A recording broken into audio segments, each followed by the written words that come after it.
ધર્મના નામે કોઈ વસ્તુ જાણવાના બદલે માનવાનું કહે છે અથવા માને જ છે ખાલી, તો પછી હું ભગવાનમાં માનું છું, હું પૂજાપાઠમાં માનું છું, પણ વેદાંત એવું કહે છે કે ભગવાનને જેવું લાગે છે કે આ તો સાચું હોઈ જ ના શકે, કારણ કે એમાં તો લોકોનું નુકસાન થઈ રહ્યું છે, સમાજનું નુકસાન થઈ રહ્યું છે. શ્રદ્ધા ખોટી વસ્તુ નથી, પણ અંધશ્રદ્ધા તો નથી ને જેને તમે માની બેઠા છો ધર્મ. નવી સવારમાં હું રમેશ તન્ના આપનું હાર્દિક સ્વાગત કરું છું. આપણે વાત કરવાની છે વેદાંતની. અમદાવાદમાં રહેતા તૃપ્તિબહેન ગોર વર્ષોથી વેદાંત શીખવાડે છે, ભણાવે છે. ઓનલાઈન પણ વિશ્વના ઘણા બધા દેશોમાં તેઓ વેદાંત શીખવી રહ્યા છે. આપણે એમની સાથે ગયા મણકામાં વાતો કરી હતી કે વેદાંત શું છે, વેદાંત કોણે શીખવું જોઈએ, વેદાંત શીખવાનું પ્રમાણમાં થોડુંક ભારે હોય છે, અઘરું હોય છે. આ બધા પ્રશ્નોના ઉત્તર એમણે આપણને આપ્યા હતા. આજે બીજા મણકામાં બીજા કેટલાક સવાલો આપણે કરવા છે. તૃપ્તિબેન, સનાતન ધર્મ, આપણો વૈદિક ધર્મ ખરેખર મહાન ધર્મ. આમ તો દુનિયાના બધા ધર્મ મહાન જ છે અને બધાને પોતપોતાના ધર્મ મહાન લાગે એ સ્વાભાવિક પણ છે, પરંતુ સનાતન ધર્મની કેટલીક ખૂબીઓ અને ખાસિયતો અને વિશેષતાઓ એટલી બધી છે ને કે આમ આપણું હૃદય આમ એકદમ ગૌરવથી ભરાઈ જાય. એટલે હું તો ઘણીવાર કહું છું કે સનાતન અત્યંત મધુર છે, સનાતન અમૃત છે, પણ એની જો સમજણ ના હોય આવી પ્રતીતિ પણ ના થાય આપણને. હવે ઘણીવાર એ પત્રકાર તરીકે હું જોઈ રહ્યો છું કે લોકોમાં સનાતન ધર્મ તો હમણાં થોડા વર્ષોથી પ્રચલિત થયો, બાકી વૈદિક ધર્મ કે હિન્દુ ધર્મ થોડોક વધારે પ્રચલિત હતો, પણ એના વિશે બહુ ખબર હોતી નથી અને એને કારણે અંધશ્રદ્ધા અથવા તો હું એક બીજો શબ્દ વાપરું, ધર્મનો આભાસ વધારે પ્રવર્તમાન છે. તો જો એમાંથી જો બધા લોકો બહાર આવે ને તો ખરેખર સનાતન ધર્મનો સાચો એમને અર્થ સમજાય અને જીવન બહુ સારી રીતે જીવી શકાય. મારે તમને એ પૂછવું છે કે આ જે ધર્મનો આભાસ છે, પ્રચુર માત્રામાં અંધશ્રદ્ધા જોવા મળે છે, એમાં વેદાંતને આપણે કેવી રીતે ઉપયોગમાં લઈ શકીએ? હા, આ બહુ જ મહત્ત્વની વાત છે અને આજના જમાનામાં આની ચર્ચા બધી જગ્યા પર થવી જોઈએ. આપણે જ્યારે ધર્મની વાત કરીએ છીએ તો આપણા ધર્મની ખાસિયતો અને મહાનતા શું છે, આપણે પહેલાં એ જોઈએ કે ધર્મ છે ને એના સમાનાર્થી પર્યાય શબ્દો છે એ ઘણીવાર આપણને એક બહુ સરસ રીતે આંગળી ચીંધે છે કે ધર્મ એટલે શું. પહેલાં તો કારણ કે ધર્મ એટલે શું છે એ આપણે જો ક્લિયર ના હોય તો પછી એના નામે આપણે ગમે તે કરી શકીએ છીએ, બરાબર. સો ધર્મ માટે શબ્દ યુઝ થયો છે આત્મજ્ઞાન અને આધ્યાત્મ. હવે આ બે શબ્દો બી આપણે ધર્મને પર્યાય ગણીએ છીએ, બરાબર, આપણા સનાતન ધર્મમાં. હવે આત્મજ્ઞાન શું છે અને અધ્યાત્મ શું છે? તો અધ્યાત્મ સંસ્કૃત શબ્દ છે, એને જો આપણે છૂટો પાડીએ તો અધ્ય એટલે હાયર, વધારે ડિટેલમાં અથવા ઉચ્ચ કક્ષાનું કે અજુ, અને આત્મા એટલે સેલ્ફ. તો હાયર, ઉચ્ચ અથવા ડીપર, વધારે ઊંડાણમાં હું કોણ છું, આત્મા શું છે એ જાણવું, એને ધર્મનો પર્યાય શબ્દ કીધો છે. અને આત્મજ્ઞાન તો બહુ જ સીધો જ શબ્દ છે, કોઈને બી ખબર પડી જાય કે જ્ઞાન એટલે જાણવું. સો જાણવા પર મહત્ત્વ બહુ જ આપવામાં આવ્યો છે આપણા ધર્મમાં. હવે જ્યારે કોઈ બી માણસ ધર્મના નામે કોઈ વસ્તુ જાણવાના બદલે માનવાનું કહે છે અથવા માને જ છે ખાલી, તો પછી બી વાત છે કે એ ધર્મનું બી કામ છે કે એ ધર્મની વિરુદ્ધનું કામ છે. એવી રીતે જ આપણા દેશમાં આજે જે લોકો, બહુ બધા લોકો આપણને આજે બી ખબર છે કે સરખી રીતે ભણેલા નથી, બરાબર. તો એ લોકોને ઘણાય લોકો જે આપણે કહીએ છીએ કે ધર્મનો એક એવો પહેલું જોવા મળે છે જેવું લાગે છે કે આ તો સાચું હોઈ જ ના શકે, કારણ કે એમાં તો લોકોનું નુકસાન થઈ રહ્યું છે, સમાજનું નુકસાન થઈ રહ્યું છે. અને એટલા માટે જ આજે તો સૌથી વધારે જરૂરી છે કે આ ચર્ચા થવી જોઈએ કે ધર્મ શું. ધર્મનું મતલબ છે જાણવું. તો હવે માનવું, એકલું માનવું નહીં. કેટલી સરસ વાત તમે કરી. મોટાભાગે તો આપણે માનતા હોઈએ છીએ કે હું ભગવાનમાં માનું છું, હું પૂજાપાઠમાં માનું છું, પણ વેદાંત એવું કહે છે કે ભગવાનને જાણો. એટલે જાણવા સુધી જવાતું નથી અને માનવા સુધી આપણે અટકી જઈએ છીએ, એટલે સાચી શ્રદ્ધા હોતી નથી, અંધશ્રદ્ધામાં જ અટવાઈ જઈએ છીએ. કદાચ એવું બનતું હશે. બસ એ જ છે કે શ્રદ્ધા અને અંધશ્રદ્ધાની વાત છે. જાણવું અને માનવું એ બંને શબ્દો છે. શબ્દોની દરેકની એક પોતાની એક અલગ આપણા મનમાં એક ડેફિનેશન હોય છે. શ્રદ્ધા અને અંધશ્રદ્ધા શું? આપણને એટલી તો ખબર છે કે આપણા ધર્મમાં શ્રદ્ધાનું બહુ જ મહત્ત્વ છે. શ્રદ્ધા ખોટી વસ્તુ નથી, પણ અંધશ્રદ્ધા તો નથી ને જેને તમે માની બેઠા છો ધર્મ. પણ હું તમને વચ્ચે રોકીને એક સવાલ પૂછું કે મોટાભાગે એવું કહેવામાં આવે છે, આપણા કથાકારો કે આપણા સંતો કે આપણા શાસ્ત્રોમાં એક વસ્તુ તૃપ્તિબેન વારંવાર કહેવામાં આવે છે કે શ્રદ્ધા હોય ને ત્યાં વાત પતી ગઈ. બસ શ્રદ્ધા હોય ત્યાં તર્ક નહીં, શ્રદ્ધા હોય ત્યાં પ્રશ્ન નહીં, શ્રદ્ધા હોય ત્યાં બુદ્ધિની વાત ચલાવવાની જ નહીં. એટલે શ્રદ્ધા એટલે સંપૂર્ણ સમર્પણ.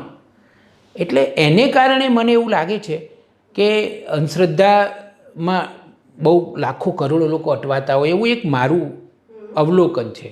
બરાબર. તો મેં જેમ કે પહેલાં જ કીધું એ પ્રમાણે કે શ્રદ્ધા અને અંધશ્રદ્ધા બંનેની આપણે ડેફિનેશન વ્યાખ્યા સમજવી જરૂરી છે. એની વ્યાખ્યામાં જો જ આપણે ગડબડ છે તો પછી આપણે એને જીવનમાં બી ગડબડ રીતે ઉતારશું. જે દેખાય છે બહુ બધા લોકો અને એમાં ફસાય બી છે. પછી એમને ખબર પડે છે કે કેટલી બધી તકલીફ પડી. હવે જ્યારે આપણે શ્રદ્ધાની વાત કરીએ છીએ, બરાબર, તો એ તો સાચી વાત છે કે હોવી જ જોઈએ, પણ અંધશ્રદ્ધાથી બી આપણે બચવું છે. તો હવે એ બંનેની સાચી વ્યાખ્યા સમજવી જરૂરી છે. જ્યારે બી આપણે શ્રદ્ધા અને સમર્પણની વાત કરીએ છીએ તો એ શું છે જેને આપણે સમર્પણ કરવાનું છે. અગર મારે કોઈ વિષય શીખવો છે અને હું સ્કૂલમાં જાઉં છું, બરાબર, તો આપણે જ્યારે સ્કૂલમાં ગયા આપણા ટીચર જોડેથી આપણે કોઈ બી વિષય મારે શીખવો છે, તો શ્રદ્ધા મને એ છે કે મારે જે વસ્તુ શીખવી હતી, ફોર એક્ઝામ્પલ અગર મારે કમ્પ્યુટર એન્જિનિયર થવું છે તો મને મારું પ્રોગ્રામિંગ કરતાં, મારે એપ્લિકેશન બનાવતા મને આવડશે. ટીચર અગર મને શીખવાડશે તો હું એક કોર્સમાં એનરોલ કરું છું, હું ટીચર જોડેથી શીખું છું. મને શ્રદ્ધા શું છે કે એ ટીચર મને ખોટા રસ્તે નથી લઈ જઈ રહ્યું, ખબર પડી? મતલબ મને કમ્પ્યુટર સાયન્સ જ શીખવાડે છે ને જ્યારે હું એમની જોડે આ વસ્તુ શીખી લઈશ ત્યારે મને બી એમની જેમ પ્રોગ્રામ કરતાં આવડશે. એ વખતે સમર્પણ એ રીતે કે એ અગર મને કોઈ હોમવર્ક આપી રહ્યા છે, કોઈ અસાઇનમેન્ટ આપી રહ્યા છે, તો મને એ વખતે મારે એને બરાબર રીતે સમજવાનું છે. તો આ જ વસ્તુ છે. અગર ત્યાં જ અગાડી જો મારો ટીચર છે ને મને ખબર છે કે મારે આ વિષય શીખવાનો છે, હવે એ જ ટીચર મને એવું કહે કે કમ્પ્યુટર સાયન્સ તો જ આવડે અગર તું ઘરે જઈને આ વસ્તુ ખાય, આ વસ્તુ પેલા દિશામાં બેસે, પેલી રીતે આની જોડે વાત ના કરે, આ નિયમો પાડે, તો આપણી પોતાની એટલી બુદ્ધિ તો આપણે વાપરી શકીએ છીએ કે આ બેને કનેક્શન શું. બીજું, જ્યારે બી અંધશ્રદ્ધાની વાત કરીએ ને, જ્યારે જે લોકો અંધશ્રદ્ધા પર લોકોને ફસાવવા માગે છે એ એક વસ્તુ સ્વીકારશે ને, એ સવાલ નહીં સ્વીકારે. જ્યારે સાચું જ્ઞાન હશે, જે આપણે જ્ઞાન લેવા જઈએ છીએ, ત્યાં તમને છૂટ હોય કે તમે ગમે તે સવાલ પૂછી શકો છો. હવે શ્રદ્ધા અને અંધશ્રદ્ધામાં આ ફરક છે. જે તમારા ગુરુ ટીચર છે, અગર તમને કોઈ બી વિષય, તમને કયો વિષય ભણાવે છે એ વિષયમાં તમને ગમે તે સવાલ પૂછવાની આઝાદી હોય, તમને તર્ક કરવાની આઝાદી હોય, તમારે એ વસ્તુ કરતાં શીખવાની છે. ટીચર પર આખી જિંદગી તો ના ભરોસે બેસી રહેવાય ને. તો જે તમને ડિપેન્ડન્ટ નથી બનાવી રહ્યું એના પર, તમને ઇન્ડિપેન્ડન્ટ બનાવવા માટે આજે જ્ઞાન આપી રહ્યું છે, એ સાચું ટીચર કહેવાય, એ સાચું જ્ઞાન કહેવાય, એ સાચું ધર્મ કહેવાય. પણ તૃપ્તિબેન, હું તો જોઉં છું કે મોટાભાગે ધર્મમાં ભીડ બહુ હોય છે. ભક્તોની હંમેશા ભીડ જ હોય. ભીડ એટલે બહુ જ મોટી સંખ્યામાં હોય, એને આપણે ભીડ કહીએ છીએ ગુજરાતીમાં.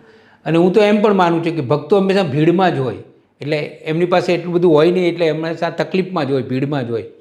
હવે મને તો એવું લાગી રહ્યું છે કે લાખો કરોડો લોકો અત્યારે જે હું જોઈ રહ્યો છું 2025માં, તો પ્રશ્ન પૂછવાની વાત તો જવા દો, એમના મનમાં પ્રશ્ન થતો જ નથી. એ તો એટલી બધી શરણાગતિ સ્વીકારી લે છે કે એમને જે કહેવામાં આવે છે, સંપ્રદાયમાં માનતા હોય કે જે ધર્મમાં માનતા હોય, તો એમને જે સૂચના આપવામાં આવે છે ને એનાથી આગળ એમને કશું કરવાનું જ નથી. મને ઘણીવાર એવો પણ વિચાર આવે તૃપ્તિબેન કે સનાતન ધર્મ, વૈદિક ધર્મ, વેદાંતથી દૂર રહેવાથી અને બીજા બધા રીતે જીવન જીવવાથી, જે રીતે જીવન જીવાય છે એટલે એ લોકો જે નથી મેળવી શકતા એનું તો મને દુઃખ થાય છે. પણ મને એનાથી મોટું દુઃખ એ થાય કે તમારી પાસે આટલું બધું ખજાનો છે અને સનાતન ધર્મ જેવો તમારી પાસે વેદાંત છે, તમારી પાસે વેદો છે, ઉપનિષદો છે, આ બધું છે, તમારી નજર સામે છે, અને છતાં તમે એને ગુમાવીને એક અમૂલ્ય જીવન જીવવાની એક તક જે તમને મળી છે એ વેડફી રહ્યા છો. કે તમે પોતે કેવી રીતે શીખ્યા વેદાંત? વેદાંત મને બહુ જ નાનપણથી પુસ્તકો વાંચવાનો બહુ શોખ હતો અને મને ફિલોસોફીમાં રસ બહુ હતો. મને મેઇન જે મન વિશે હોય, અંતઃકરણ વિશે હોય, એ બધા વિષયોમાં મને રસ બહુ હતો. તો મારી બેન સાયકોલોજીની પ્રોફેસર હતી, એણે સાયકોલોજીનું માસ્ટર કર્યું, તો હું એ વખતે હાઈસ્કૂલમાં હતી. તો સ્કૂલ લાઈફથી જ એટલો બધો સમય મેં મારો લાઇબ્રેરીમાં અલગ અલગ વિજ્ઞાન, એમાં આજે બી ઇવન મને ન્યુરોસાયન્સમાં કઈ કઈ વસ્તુઓ શોધાઈ છે, આપણો જે બોડીનો મનનો મૂળ છે, બરાબર, આપણો જે બી રીતે આપણે દિવસો પસાર કરીએ છીએ એમાં કયા કયા રસાયણો આપણા બ્રેનમાં જે જવાબદાર છે, આપણો સારો મૂડ છે, ખરાબ મૂડ છે, એમાં કઈ પ્રક્રિયાઓ થઈ રહી છે. તો મને આ બધા જ વિશે જાણવાનો પહેલેથી બહુ શોખ હતો. તો કાયમી અલગ અલગ વિષયોની હું ચોપડી વાંચતી હતી. તો એમાં આપણે બાયોલોજી આવી જાય કે એની અંદર સાયકોલોજી આવી જાય, અલગ અલગ વિષયો, અને બીજી બાજુ મને તર્ક અને ફિલોસોફી બી વાંચવી બહુ ગમતી હતી. હવે એવી જ રીતે વાંચવાની શોખના લીધે એક સમય એવો બી આવ્યો મારે લેટ 20s કે જ્યારે મને વેદાંતની ફિલોસોફીની ચોપડીઓ મારા હાથમાં આવી. એટલા બધા વેદાંતના ટીચર્સ, જૂનાથી માંડીને અત્યાર સુધી, નવા સમય સુધીના, એ બધા લોકોને મેં વાંચ્યા છે. અને મને એટલો બધો વાંચવાનો રસ એટલે હું કેટલા પાનાઓની ચોપડી તો એક જ રાતમાં જાગીને પતાવી દઉં. એવી રીતે મેં કેટલી બધી ચોપડીઓ, કેટલા ઉપનિષદો, કેટલા શાસ્ત્રો.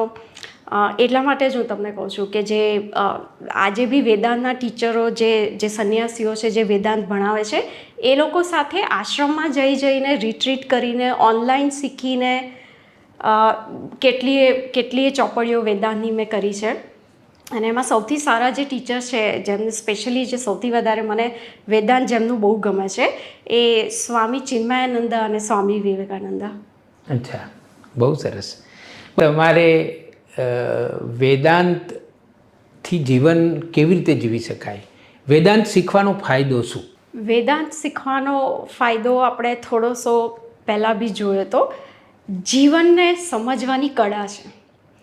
સમજી લીધા પછી જીવન જીવવાની બહુ મજા આવે.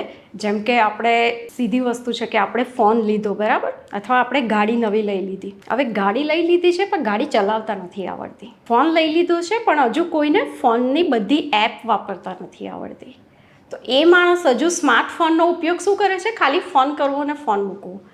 પણ હવે જે માણસે સરસ રીતે ગાડી ચલાવતા શીખી લીધી, હવે જે માણસે સ્માર્ટફોનની બધી એપનો ઉપયોગ કરતા શીખી લીધો, એ જ એટલા નાના નાના સાધન, ઇન્સ્ટ્રુમેન્ટ જે આપણને મળ્યા છે, એને સમજવાથી આપણા જીવનમાં કેટલો ફાયદો થાય છે. તો જે મન, જેનાથી આપણે જીવનનો એક એક અનુભવ કરીએ છીએ, અનુભવ શું છે એ સમજવાથી એ આખો અનુભવ શું છે એ આખું જીવન બદલાઈ જાય. કેટલી સરસ વાત. ખરેખર તમે ખૂબ સરસ રીતે આ વાત કરી. તો આ હતા તૃપ્તિબેન ગોર. અમેરિકામાં રહી શક્યા હોત, કારણ કે એમના પરિવારના ઘણા સભ્યો અમેરિકામાં છે, પણ ભારતમાં રહેવાનું પસંદ કર્યું છે અને વેદાંત શીખવવું એ એમનો જીવન ધર્મ છે. તમે તૃપ્તિબેન નવી સવારના સ્ટુડિયોમાં આવ્યા અને અમારા પ્રેક્ષકો સાથે વેદાંતની વાતને ઉદાહરણો આપીને અત્યંત સરળ રીતે સમજાવી, એ માટે હું તમારો ખૂબ ખૂબ આભાર માનું છું.